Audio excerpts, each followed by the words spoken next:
시청자 여러분, 한 주간 편안하셨습니까?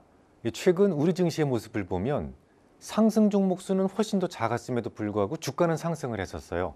이 삼성전자가 독보적으로 강했었기 때문인데요. 워낙 이 종목이 시장에서 차지하는 비중이 높기 때문에 앞으로도 좋다면 지수의 추가 상승도 기대할 수 있을 겁니다. 결국 문제는 삼성전자의 상승을 이번엔 정말 믿어도 되는지의 여부가 될 텐데요. 오늘은 삼성전자에 대한 이야기를 좀 깊게 해드리도록 하겠습니다.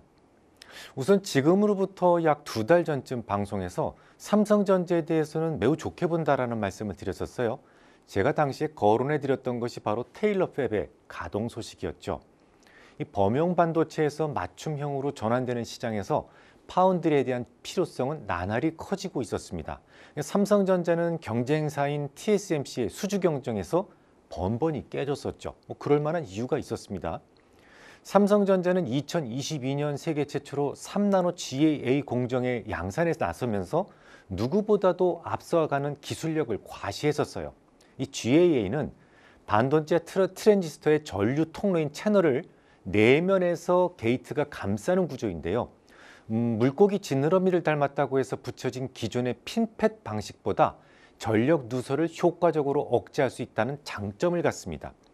성능의 향상과 전력 효율 개선을 동시에 기대할 수 있는 차세대 트랜지스터 기술로 이 3나노 이하의 초미세 공정의 핵심 기술로 주목을 받고 있었죠. 문제는 삼성전자가 초기에 GAA 공정에서 상업적 수율을 달성하지 못했다라는 점이죠. 결국 실제 고객 확보에도 실패하게 됩니다. 반면에 TSMC는 이 차세대 기술이었던 GAA를 과감하게 포기했어요. 그리고 구닥다리 핀팻 구조를 그대로 유지한 3나노 공정을 양산하면서 수율 안정에 좀 더 집중을 했었죠. 결국 애플이나 AMD 등 주요 고객사들은 이 TSMC가 모두 독식하게 되면서 시장을 압도하기 시작했습니다. 올해 1분기 기준 세계 파운드리 시장 점유율을 보면 TSMC가 67.6%로 독주 체제를 구축한 가운데 삼성전자는 고작 7.7%의 나약한 점유율에 머물렀었죠. 이건 정말 자존심 문제였어요.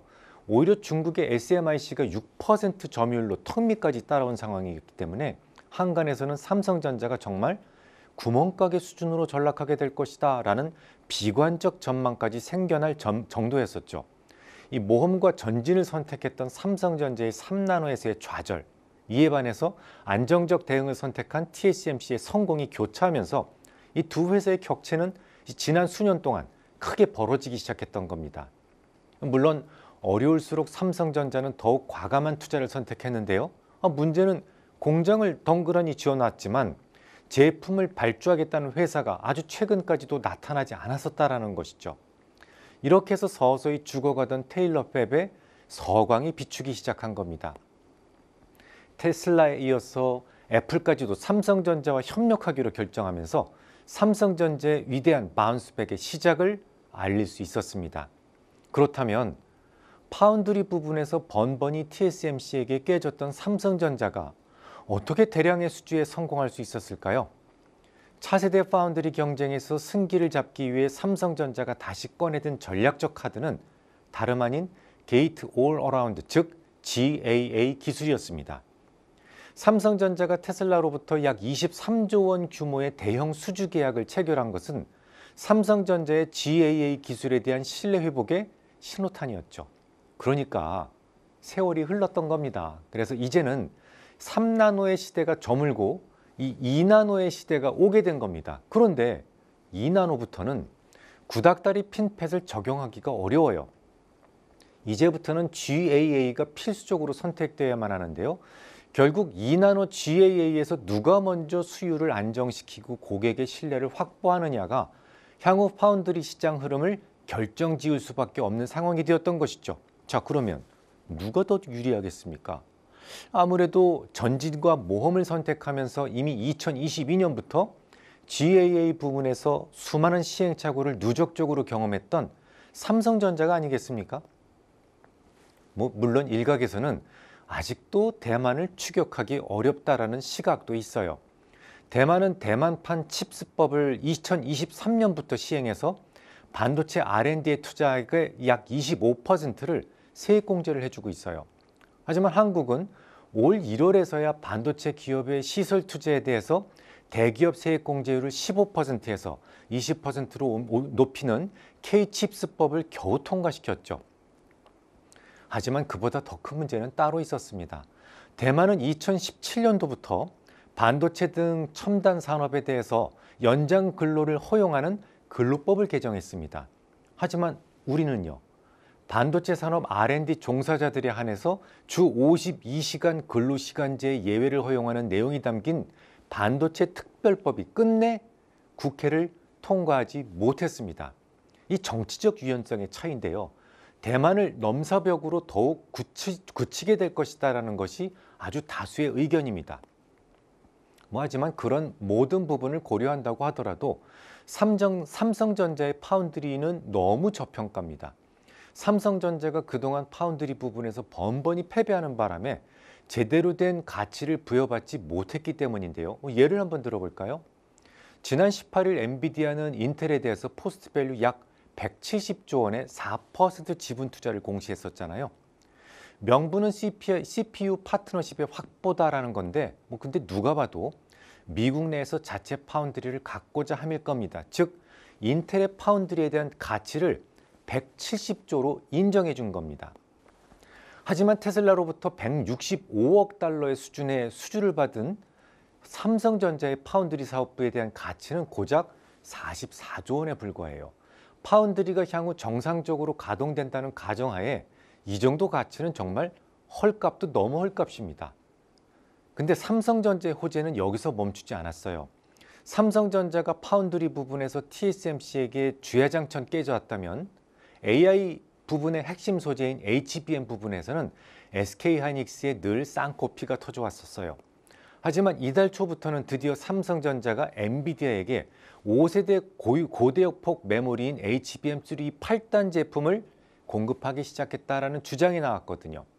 물론 삼성전자 측에서는 이에 대해서 고객사와의 관련 내용을 확인해 줄 수 없다라는 기존 입장을 반복해 왔었습니다만 대만의 시장조사 기관인 트렌드포스는 지난 9월 3일 삼성전자가 조금 늦긴 했지만 최근 엔비디아의 HBM3E 인증을 완료했다. 또한 H200용 HBM3 8단 제품을 출하하기 시작했다라고 밝혔어요. 이건 정말 눈물이 날 정도의 호재가 될 수 있는 겁니다. 물론 경쟁사보다 6개월이나 늦었어요. SK하이닉스는 지난 3월에 이미 메모리 업체 최초로 HBM3 8단을 양산해서 엔비디아에 납품을 시작했으니까요. 미국의 마이크론 역시 그 뒤를 이어서 지난 2분기에 HBM3 8단 양산을 시작해서 엔비디아에 공급하고 있었고요. 그러니까 HBM 부분에서는 고작 3등이다라는 점이 확인된 거예요. 그런데 이 소식이 왜 눈물이 날 정도의 희소식이 될 수 있었을까요? 지금까지는 등수안에도 들지 못했기 때문이었습니다. 삼성전자와 SK하이닉스의 운명을 가르게 된 시작은 HBM의 본딩 방식으로부터 시작이 됩니다. 삼성전자는 전통적으로 다중 벤더를 선호했었어요.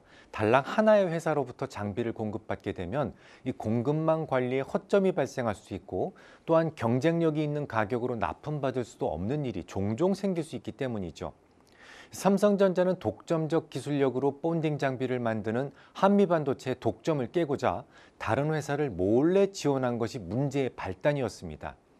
결국 머리끝까지 화가 치민 한미반도체는 그날부터 삼성전자와의 결별을 선언하게 되었죠. 이 사건 이후로 한미반도체와 얼떨결에 손을 잡게 된 SK하이닉스는 그들의 방식으로 본딩을 했고 좋은 품질의 HBM을 만들 수 있었던 겁니다. 하지만 오른팔을 잃어버린 삼성전자는 대안이 필요했기 때문에 이 필름을 사이에 넣고 압착하는 방식으로 선호했는데요. 당연히 품질의 차이가 발생할 수밖에 없었죠. SK하이닉스는 엔비디아에 대한 콜 테스트에 합격해서 물건을 납품할 수 있었던 반면에 삼성전자는 번번이 통과하지 못했던 겁니다. 근데 이건 단지 자존심의 문제만은 아니었어요. 생존이 걸린 문제였죠. 메모리 산업은 매우 투기적이다라는 말씀을 드렸었죠. 수요가 어느 정도 있을 때 생산을 시작하면 이미 늦어버려요. 수요가 있을 것이다라는 예상을 하고 생산을 먼저 해야만 하는 겁니다. 그러니까 생산을 하기 위해서는 공장을 지어야 되잖아요. 엄청난 돈을 들여 만들어 놓은 메모리 공장이 수요자로부터 퀄 테스트를 통과하지 못하게 되면요. 그만큼 매몰 비용이 발생하게 되는 구조였어요. 그러니까 그깟 3등 소식이라도 얼마나 반가웠겠습니까? 개인적으로 저 얼마 전에 삼성전자 D램 부분의 고위 기술직 한 분과 점심을 함께 한 적이 있었는데요. 차기 퀄 테스트에서 통과되지 못한다면 정말 죽겠다는 각오로 제품 개발에 임했다고 하시더군요. 지난 2분기 기준 글로벌 HBM 점유율은 SK하이닉스가 62%, 마이크론이 21%, 삼성전자가 17%를 차지했었습니다. 하지만 하반기부터는 삼성전자의 반격이 시작됩니다. HBM 출하량이 상반기 대비 2배 이상 급증할 것으로 예상하고 있는데요. 북미 빅테크 업체들의 주문량이 폭증하는 가운데 엔비디아향 공급량이 동시에 증가할 것으로 기대되기 때문이죠. 심지어 내년에는 HBM 점유율이 적어도 30%를 상회할 것으로 보이는데요. 당연히 이유가 있어요. 내년부터는 엔비디아가 루비네 시대를 열게 되는데요. 여기에 탑재될 차세대 모델 HBM4부터는 일시 D램과 4나노 로직 다이를 적용해서 공급사들 중에서 가장 높은 성능인 11GBps를 구현시킬 예정이거든요. 루비네 시대로부터는 엔비디아 HBM 공급망 중에서 드디어 삼성전자가 핵심적 위치에 서게 될 전망이라는 겁니다. 반면에 미국의 마이크론은 어떤가요? 3분기 실적 컨퍼런스 콜에서 엔비디아 요구에 맞춘 고대역 폭의 HBM4 샘플을 전달했다라고는 언급했어요.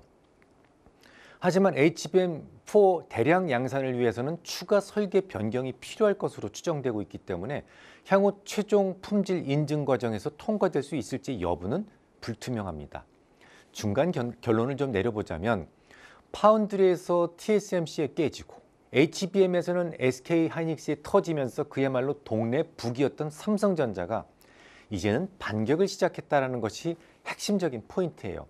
대략 여기까지가 지난 9월 이전까지의 삼성전자 강세를 설명해 줄 수 있겠습니다. 그럼 지금부터는 9월 이후의 삼성전자 강세에 대한 설명을 드리도록 하겠습니다. AI 산업의 중심이 추론의 단계로 넘어가고 있다는 말을 한 번쯤은 들어보셨을 것이다라고 생각이 되는데요. 이 추론이라는 게 뭐냐면 이미 알고 있는 정보로부터 새로운 결론이나 판단을 이끌어내는 사고 과정을 의미합니다. 지금까지 챗 GPT는 어땠어요? 묻는 말에나 답변을 하는 정도였잖아요. 그런데 이제는요. 오늘 당신의 아내를 위해 꽃을 사오셔야겠습니다라는 역제안이 가능해졌을 정도입니다. 문제는 이 추론의 단계로 넘어가는 상황에서 메모리 업계에는 엄청난 변화가 생기기 시작했다는 점이죠. 과거 AI의 성능을 좌우하던 것은 얼마나 빠른 연산이 가능하나 였는데요. 추론의 단계에서는요, 이 데이터 간의 이동 속도가 성능을 결정하게 됩니다. 좀 더 쉽게 설명을 드리죠. 지금 세계 시총 1위가 어디입니까? 엔비디아잖아요. 근데 이 회사가 세계 최고의 회사가 될 수 있었던 것은 사실 칩을 잘 만들어서가 아닙니다. 물론 칩도 잘 만들어요. 그런데 오늘날의 엔비디아는 칩과 칩을 연결할 때 이 데이터의 이동 속도를 빠르게 유지할 수 있는 NVLink라고 하는 기술력이 있었기 때문이었습니다. 이제는 더욱 본격적으로 메모리 병목 현상을 얼마나 더 잘 제어할 수 있는지의 여부가 본격적인 화두로 등장하는 시대가 시작된 겁니다. 이런 구조적 변화는 기존의 HBM을 넘어서서 D램과 낸드까지 아우르는 거대한 AI 메모리 슈퍼사이클을 만들기 시작합니다. 사실 칩 메이커들은요. 누구나 메모리 병목 현상을 고민해 왔었어요. 단지 최고급 메모리인 HBM을 얼마나 더 많이 사용하느냐 이것만으로는 해결할 수 없었습니다. 특히 모든 데이터를 비싸고 용량도 제한적인 HBM에 담는 것은 경제적으로도 너무도 비효율적이었죠. 이를테면 대화의 맥락을 기억하는 임시 데이터인 KV 캐시는 대화가 길어지면 길어질수록 폭발적으로 증가하는 경향이 있는데요. 이런 폭발적 수요를 HBM에 모두 부담시킬 수는 없는 겁니다. 이런 과정에서 결국 데이터를 외부 저장소로 옮겨 담는 소위 오프로딩이라고 하는 대안이 제시되기 시작합니다. 자, 그러면 이쯤에서 뭐가 생각나시죠? ESSD죠. ESSD와 HBM을 결합시켜서 HBM D램 ESSD의 이른바 계층형 메모리 아키텍처가 탄생하기 시작한 겁니다. 결국 AI가 추론의 단계로 진화하는 과정에서 HBM의 수요가 터지게 되고 이는 동시에 낸드의 수요를 함께 끌어올릴 수 있는 구조적 변화가 만들어진 것이죠. 삼성전자의 ESSD에 대한 세계 시장 점유율은 무려 35%에 달합니다. 만약 대량 주문이 있다면 당연히 삼성전자에게 확고한 우세를 전망할 수 있는 것이죠. 사실 지금까지 낸드는 푸대접 받아왔어요. 현재 D램은 6개월째, 낸드는 무려 9개월째 상승 중인데요. 그럼에도 불구하고 시장에서는 에이 이번에도 일회성이겠지라고 생각을 했었습니다. 오죽하면 9월도 중순이 돼서야 낸드의 강점을 가진 소부장 관련주들이 하나둘씩 일어나기 시작을 했죠. 칩 시장에 불고 있는 변화가 일회성 재료가 아니구나라는 것을 이제서야 시장이 겨우 인지하기 시작했다는 말입니다. 자, 여기에 근데 또 하나의 큰 변화가 생깁니다. 자, 메모리는 휘발성 가치를 가졌잖아요. 시간이 갈수록 가치가 떨어지는데요. 그래서 메모리 업체들은 수요 예측을 정확하게 해서 딱 필요한 만큼만 만들어 왔었습니다. 수요보다 공급이 커지면요, 가격만 하락하는 게 아니라 대규모 상각을 통해서 큰 손실을 감수해야만 하기 때문이죠. 그럼 지금까지는 수요를 어떻게 맞췄을까요? 메모리는 주로 PC에 들어가는 수요만 계산하면 충분히 전체 수요를 예상할 수 있었어요. 대략 마이크로소프트가 새로운 버전의 OS를 발표할 때가 되면 PC에 대한 새로운 교체 수요가 나오더라. 이런 점 등을 감안해서 수요를 결정했다라는 말이죠. 하지만 지금은요, 수요 예측이 어려워지는 그런 세상이 되어버렸습니다. 이른바 하이퍼스케일러들의 대량 주문 때문인데요. 이제는 메모리 분야에서 수요 예측은 거의 무의미해졌어요. 어느 곳에 데이터 센터가 하나 더 세워지고 말고에 따라서 엄청난 수요의 편차를 만들기 때문이죠.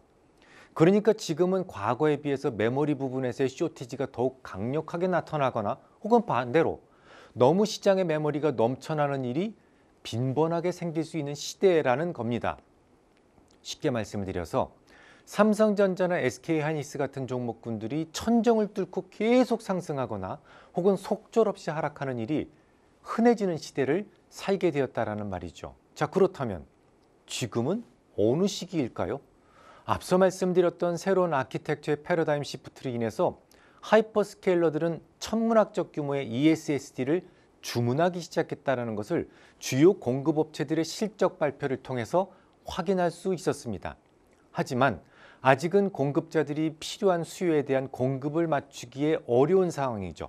제 생각이 맞다면 장기간에 걸쳐서 조금 더 구체적으로 이미 낸드가 9개월 차 상승 중에 있지만 올해는 물론이고 내년 연말까지도 가격이 꾸준히 오를 수 있는 상황이다라고 저는 판단하고 있습니다. 현재 삼성전자의 주가는 PBR 1.2배수에 불과합니다.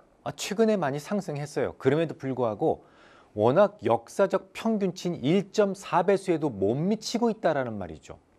앞서 말씀드렸던 턴어라운드 요건들을 고려한다면 아무리 보수적으로 봐도 최소한 1.6배수까지는 충분히 도달할 수 있을 것으로 보입니다. 마지막으로 저는 고객들을 위해 제공하는 모델 포트폴리오의 삼성전자를 2024년 11월 25일 57,400원에 신규 편입한 이후 68,200원에서 추가 매수를 완료했으며 2025년 현재까지 보유 중에 있음을 고지합니다. 또한 시황의 변화에 따라 언제든 사전 예고 없이 매도될 수 있음을 알려드립니다.